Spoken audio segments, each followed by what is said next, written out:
Apa yang terjadi ketika kamu akhirnya memutuskan untuk pergi? Tidak hanya mundur sejenak, tidak memberi mereka waktu untuk merindukanmu selama beberapa jam, tetapi benar-benar menghilang seperti hantu yang tidak pernah mereka duga akan datang. Melihat orang-orang yang terbiasa denganmu, mereka merasa nyaman mengetahui kamu selalu ada, seperti mercusuar yang berdiri tegak, membimbing mereka dengan aman kembali setiap kali mereka melayang terlalu jauh. Tetapi apa yang terjadi ketika cahaya itu padam? Ketika orang yang selalu mereka andalkan tiba-tiba menghilang, meninggalkan mereka, tersesat dalam kegelapan. Inilah kebenaran yang sulit. Kebanyakan orang tidak menyadari apa yang mereka miliki sampai itu tidak lagi dalam jangkauan mereka.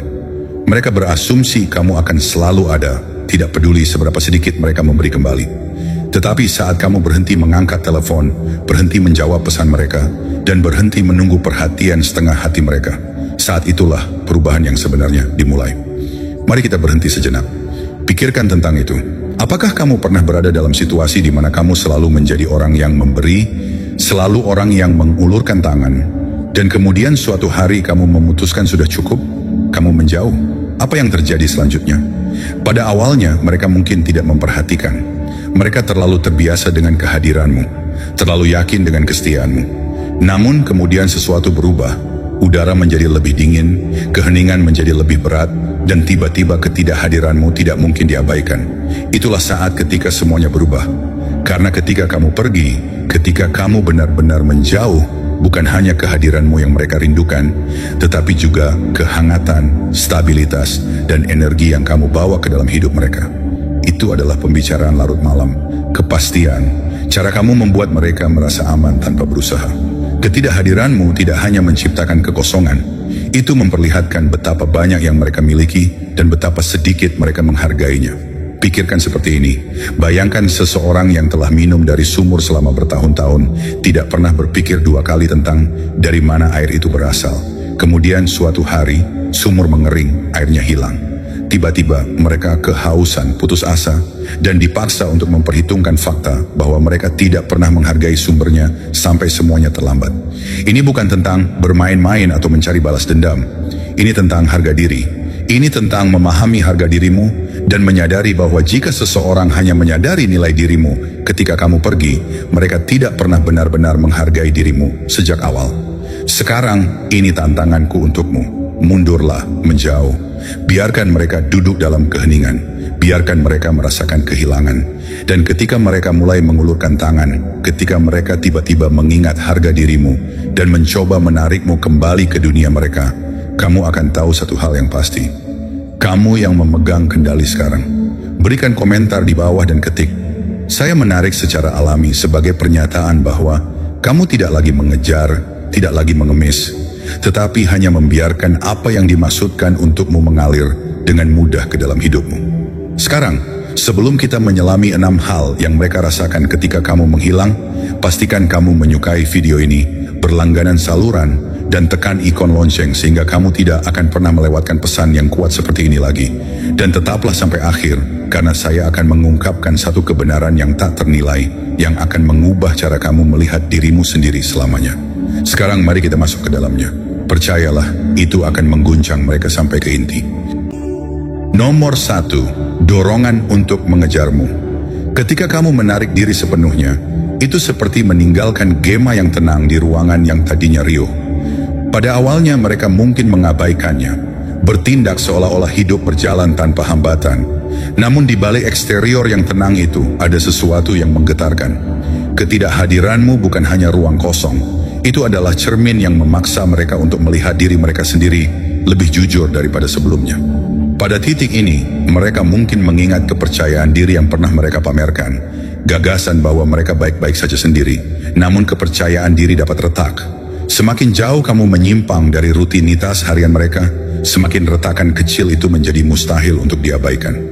Setiap jam berlalu, mereka mulai bertanya-tanya tentangmu dengan cara yang tidak pernah mereka lakukan sebelumnya. Apakah kamu telah melupakannya? Apakah kamu lebih bahagia sekarang? Apakah kamu bahkan memikirkan mereka sama sekali? Pertanyaan-pertanyaan ini menjadi lingkaran di benak mereka. Semakin kuat setiap kali mereka mengingat percakapan atau gerakan yang dulu datang begitu mudah dari kamu.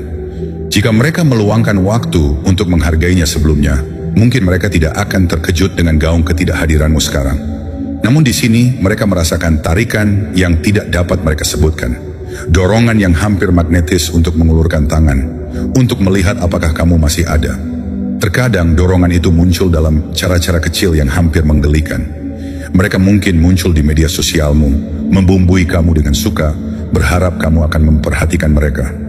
Mungkin mereka mengirim pesan santai yang mencoba menutupi rasa ingin tahu mereka, atau mereka mungkin mencari informasi melalui teman bersama, mencoba menyusun teka-teki tentang seperti apa hidupmu tanpa mereka. Dan bahkan jika mereka menolak dorongan itu di luar, secara internal, mereka berjuang melawan kesadaran yang berkembang bahwa sesuatu yang penting telah hilang. Dalam koneksi yang lebih baru yang mungkin, sejauh mana itu? Remah roti digital? Beberapa upaya percakapan mungkin, pertemuan canggung di tempat yang mereka tahu kamu sering kunjungi. Tetapi jika ada sejarah yang lebih dalam, jika kamu dan mereka telah membuat kenangan nyata bersama, maka dorongan untuk mengejarnya semakin kuat. Momen-momen melayang kembali seperti foto-foto lama di loteng. Malam kamu begadang menertawakan lelucon-lelucon. Jam-jam yang kamu habiskan untuk mendengarkan ketika mereka membutuhkan telinga yang penuh kasih sayang. Upaya ekstra yang kamu investasikan untuk menunjukkan bahwa kamu peduli. Tiba-tiba, kenangan ini lebih dari sekadar nostalgia. Mereka adalah pengingat tentang apa yang pernah mereka miliki, tetapi tidak pernah sepenuhnya dihargai. Mengingat masa-masa indah adalah satu hal. Hal lain untuk menyadari bahwa masa-masa itu mungkin telah hilang untuk selamanya. Kemungkinan itu memicu rasa urgensi, keinginan untuk memperbaiki keadaan sebelum terlambat. Disinilah dinamika kekuatan berubah. Sebelumnya, kamu mungkin menjadi orang yang terus-menerus menjangkau, membuat rencana, meyakinkan mereka ketika mereka tidak yakin. Sekarang, kamu tidak lagi menjadi yang terdepan dalam kehidupan sehari-hari mereka. Dan kekosongan yang tertinggal adalah milik mereka untuk dihadapi. Mereka mungkin mencoba untuk mengecilkannya, mengatakan pada diri mereka sendiri bahwa mereka tidak pernah membutuhkanmu sebanyak itu. Tetapi tetap saja, mereka tahu perasaan kehilangan yang mereka rasakan, rasa sakit ketika kehadiranmu dulunya cocok dengan mulus. Pembalikan peran ini bisa mengejutkan bagi mereka. Ada momen ketika mereka berpikir, tunggu, kukira aku sudah menemukan semuanya. Namun sebagaimana Seneca pernah katakan, kita lebih menderita dalam imajinasi daripada dalam kenyataan. Dan dalam imajinasi mereka mulai membayangkan semua skenario terburuk. Mungkin kamu telah pindah ke seseorang yang lebih perhatian, atau mungkin kamu telah menemukan gairah baru dan kehidupan yang lebih kaya di mana mereka tidak memiliki bagian. Setiap kemungkinan hipotetis menyakitkan secara metaforis, seperti berdiri di tengah ladang sepi di senja hari, menyadari matahari telah terbenam dan kamu tidak memiliki obor. Mereka menerima siang hari begitu saja, tidak pernah bersiap untuk kegelapan. Sekarang, di udara malam yang dingin, mereka dibiarkan dengan pertanyaan yang masih ada. Bagaimana mereka bisa membawa cahaya kembali ke ruang ini? Beberapa mungkin berani tentang hal itu. Mereka dapat mengirim pesan yang menyentuh hati atau membuat gerakan menyapu dengan harapan kamu akan merespons. Yang lain mungkin mundur, terlalu malu atau takut untuk mengakui bahwa mereka merindukanmu. Dalam kedua kasus, kenyataannya sama. Ketidakhadiranmu telah menciptakan keheningan yang tidak dapat mereka abaikan. Sekarang, mereka bergulat dengan dilema. Haruskah mereka mengejar kamu atau membiarkan semuanya tetap seperti apa adanya? Jika mereka memilih untuk mengejar, mereka berisiko ditolak. Tetapi tidak mencoba sama sekali mungkin berarti kehilanganmu selamanya. Jadi, dorongan untuk mengejar membangun seperti gelombang yang siap mencapai puncaknya. Dengan setiap kenangan, setiap penyesalan, setiap refleksi tentang apa yang bisa saja berbeda, gelombang itu tumbuh lebih tinggi. Dalam banyak hal, pengalaman ini menjawab pertanyaan yang mungkin tidak pernah mereka tanyakan dengan lantang. Apakah saya benar-benar peduli jika orang ini menghilang? Jawabannya bergema lebih lantang dari sebelumnya. Ya, mereka peduli dan mereka lebih peduli dari yang mereka duga. Namun semua ini tidak berarti kamu harus membiarkan mereka kembali. Pilihan sepenuhnya ada di tanganmu. Sebuah taman tidak akan membuka kembali gerbangnya hanya karena seorang pengembara menyadari bahwa mereka merindukan bunga-bunga. Kamu mungkin memutuskan bahwa waktu telah berlalu dan terlalu banyak kesempatan telah diberikan. Atau kamu mungkin merasa ada kemungkinan nyata untuk transformasi jika mereka menunjukkan perubahan yang tulus. Poin pentingnya adalah bahwa nilai kamu tidak bergantung pada kesadaran mereka. Yang penting adalah kamu mengenali nilai kamu sendiri terlepas dari waktu atau permintaan maaf mereka. Marcus Aurelius berkata, hambatan untuk bertindak memajukan tindakan. Apa yang menghalangi akan menjadi jalan. Dalam skenario ini, penarikan diri kamu adalah halangan yang memaksa mereka untuk membuka mata dengan melangkah mundur. Kamu tidak menghilang begitu saja. Kamu menjadi alasan mereka harus menghadapi ketidakpedulian mereka sendiri. Jadi, disinilah mereka berdiri di persimpangan jalan, merasakan tarikan yang tidak salah lagi untuk mengejar kamu. Keadaan telah berbalik dan rasa kendali yang pernah mereka pegang adalah kenangan yang jauh.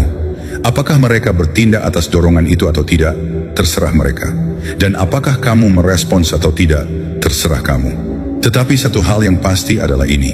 Mereka tidak akan pernah melihat ketidakhadiran atau kehadiranmu dengan cara yang sama lagi. Nomor 2, ruang kosong, hati yang berat.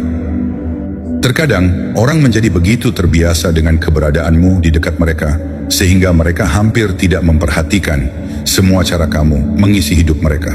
Seperti lampu hangat di sudut ruangan, cahaya kamu menjadi bagian dari latar belakang, selalu ada, selalu stabil. Mereka menikmati kenyamanan dan cahaya, tetapi tidak pernah berhenti untuk mempertanyakan betapa pentingnya itu sampai lampu itu padam. Itulah yang terjadi ketika kamu menghilang. Ruang yang pernah kamu tempati dengan kehadiran dan dukungan emosionalmu yang stabil, tiba-tiba menjadi kosong. Dalam kekosongan itu, mereka mulai memahami apa yang telah hilang. Mereka mungkin meraih ponsel mereka di pagi hari, mengharapkan hal yang biasa. Rentetan pesan, mungkin meme lucu, sapaan singkat, atau sekadar tanda kecil bahwa kamu masih ada, memikirkan mereka. Saat tidak ada yang muncul, mereka mungkin awalnya mengabaikannya. Mereka mungkin hanya sibuk, atau itu bukan masalah besar. Namun seiring berjalannya hari, keheningan membangun momentumnya sendiri. Tidak adanya rutinitas yang menenangkan itu menjadi lebih dari sekadar kehilangan beberapa teks. Itu mulai terasa seperti ruang hampa di mana sesuatu yang penting dulunya berada. Ada saat-saat, seringkali larut malam atau dalam jeda tenang di siang hari, ketika mereka melihat kekosongan itu dengan cara yang lebih mendalam. Ini bukan hanya tentang kehilangan percakapan. Itu adalah kesadaran bahwa seluruh sumber dukungan, stabilitas, dan kehangatan telah menghilang. Marcus Aurelius pernah menulis, jiwa menjadi terwarnai dengan warna pikirannya. Sekarang dalam kekosongan tak berwarna yang ditinggalkan oleh ketidakhadiranmu, mereka melihat betapa kamu pernah mewarnai hari-hari mereka. Mereka menyadari bahwa kamu tidak hanya mengisi waktu, kamu mengisi reservoir emosional mereka. Pada awalnya pengakuan ini bisa mengganggu. Mereka mungkin mencoba mengalihkan perhatian mereka dengan kegiatan baru, atau melemparkan diri mereka ke dalam pekerjaan. Mungkin mereka menggulir media sosial untuk mencari apapun untuk menggantikan perasaan koneksi yang mereka miliki denganmu. Namun kekosongan bukanlah lubang yang dapat kamu isi dengan potongan-potongan suara acak.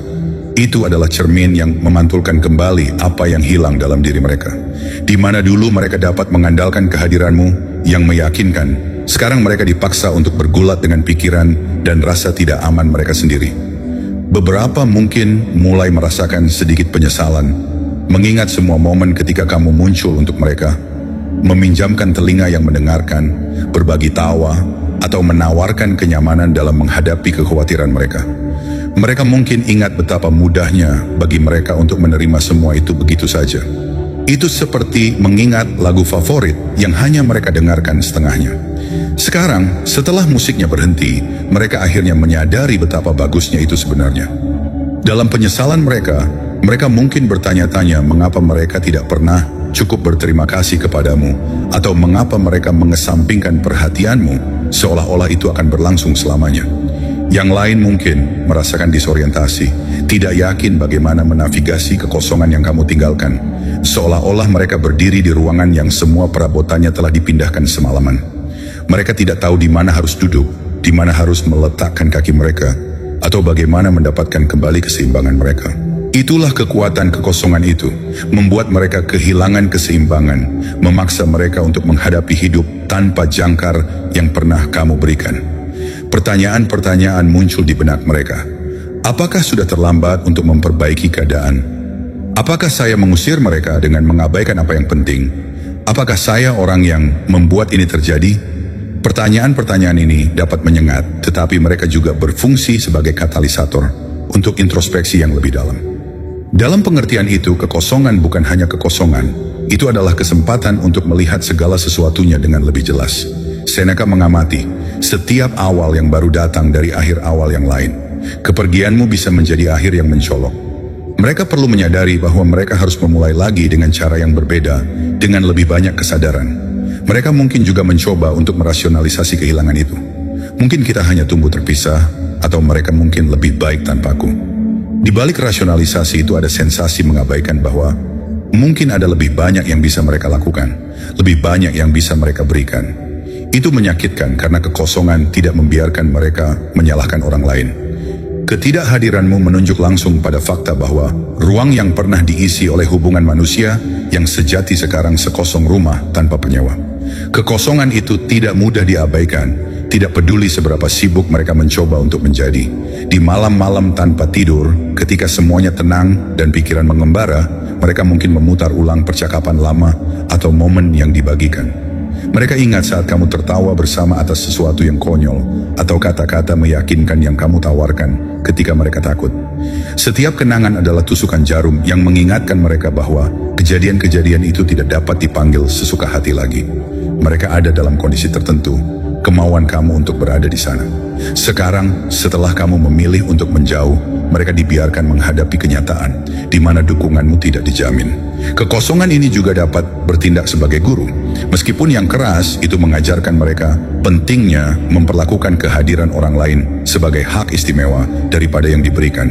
Itu menunjukkan kepada mereka sifat hubungan manusia yang cepat berlalu ketika tidak dipelihara. Sementara itu mungkin terasa seperti hukuman, itu benar-benar wahyu tentang betapa berharganya ikatan itu. Kebijaksanaan Stoik seringkali menekankan sifat sementara dari berkat-berkat hidup, mengingatkan kita bahwa segala sesuatu yang kita anggap remeh dapat hilang dalam sekejap. Di sini pelajarannya ditulis dengan huruf tebal. Kamu adalah berkat yang mereka anggap remeh. Jadi mereka duduk dengan kekosongan dan dengan melakukan itu mereka belajar. Mungkin mereka akan tumbuh darinya, menyadari bahwa koneksi harus dihargai. Atau mungkin mereka akan mencoba menemukan pengganti yang dangkal, yang tidak akan pernah cocok dengan apa yang kamu tawarkan dengan cara apapun. Mereka sekarang berjalan melalui koridor sunyi yang pernah dipenuhi dengan suara kamu. Setiap gema di koridor itu mengingatkan mereka tentang apa yang hilang dan apa yang seharusnya mereka hargai selama ini. Begitulah kekosongan menjadi beban, dan cermin itu membebani mereka seperti mantel tebal yang tidak bisa mereka singkirkan. Tetapi itu juga memaksa mereka untuk melihat diri mereka sendiri dengan lebih jelas. Mereka mungkin menemukan kebenaran tentang perilaku mereka sendiri, kapasitas mereka sendiri untuk mengabaikan, dan kerentanan mereka sendiri. Dan dalam penemuan itu, mereka berdiri di ambang pilihan untuk meraih hubungan kembali yang sejati, untuk mencoba berubah atau tetap dalam penyangkalan dan membiarkan kekosongan terus mendefinisikan normal baru mereka. Terlepas dari pilihan yang mereka buat, beban kekosongan tetap menjadi bukti tentang apa yang terjadi ketika kamu menghilang dan seberapa berdampak kehadiranmu sebenarnya. Nomor 3, rasa ingin tahu menghancurkan ketenangan. Ketika kamu menghilang dari kehidupan seseorang, salah satu kekuatan paling kuat yang muncul di belakangmu adalah rasa ingin tahu yang tak henti-hentinya. Bayangkan, seperti pintu terkunci di rumah tua, tiba-tiba mereka menyadari mereka tidak punya kunci. Sebelum ini, mereka pikir mereka punya. Mereka percaya mereka tahu kebiasaanmu, jadwalmu, bagian dari dirimu yang kamu pilih untuk dibagikan. Tapi sekarang, kamu menghilang, meninggalkan mereka dengan lebih banyak pertanyaan daripada jawaban. Kemana kamu pergi? Apa yang kamu lakukan? Kenapa kamu pergi begitu saja? Pertanyaan-pertanyaan sederhana itu semakin keras setiap hari. Rasa ingin tahu menjadi ketukan drum yang stabil di pikiran mereka, bergema di jam-jam aneh di malam hari. Pada awalnya, mereka mungkin mencoba untuk mengabaikannya, mengatakan pada diri mereka sendiri, kamu akan segera kembali, atau bahwa kamu hanya mengambil waktu istirahat. Namun, keheningan yang kamu tinggalkan tidak mudah dijelaskan. Itu seperti gatal yang tidak bisa mereka garuk, mustahil untuk diabaikan. Bahkan jika mereka menggulir ponsel mereka, mencoba mengalihkan perhatian mereka dengan meme atau video yang tak terhitung jumlahnya, pikiran mereka terus kembali padamu seperti air mencari levelnya sendiri. Pikiran mereka menemukanmu berulang-ulang. Rasa ingin tahu memiliki cara untuk memaksa otak ke mode detektif. Mereka mungkin meninjau kembali pesan-pesan lama, berharap untuk mendeteksi petunjuk yang entah bagaimana mereka lewatkan. Mungkin ada perubahan dalam nada bicaramu yang menunjukkan kamu menarik diri. Mungkin percakapan terakhirmu mengandung petunjuk halus bahwa kamu sudah selesai. Kilasan-kilasan ini bisa terasa seperti wahyu. Mengapa aku tidak melihat ini datang? Apakah aku terlalu sibuk untuk menyadari jarak yang semakin jauh di antara kita? Cukup cepat, mereka mungkin mulai terobsesi bahkan pada detail-detail terkecil di dunia, di mana mereka pernah merasa sepenuhnya nyaman.